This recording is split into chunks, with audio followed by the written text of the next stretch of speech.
నీరనేది సర్వస్వం. అలాంటి నీటిని ఏ విధంగా సంరక్షించుకోవాలనకి ఈరోజు 100 రోజుల కార్యక్రమానికి శ్రీకారం చుడుతున్నాం. నీటి బొట్టు విలువ తెలిసిన వాడిగా దశాబ్దాలుగా పనిచేస్తున్నా, నీటి భద్రత కోసం పనిచేస్తున్నా.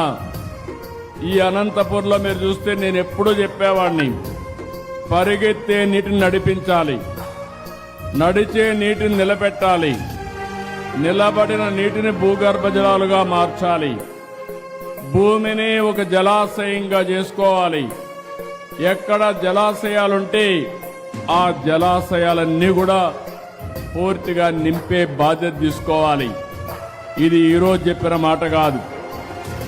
నేను 3 దశాబ్దాలుగా మన నాయకుడు నందమూరి తారక రామారావు గారు ఈ జిల్లాకు న్యాయం చేశారంటే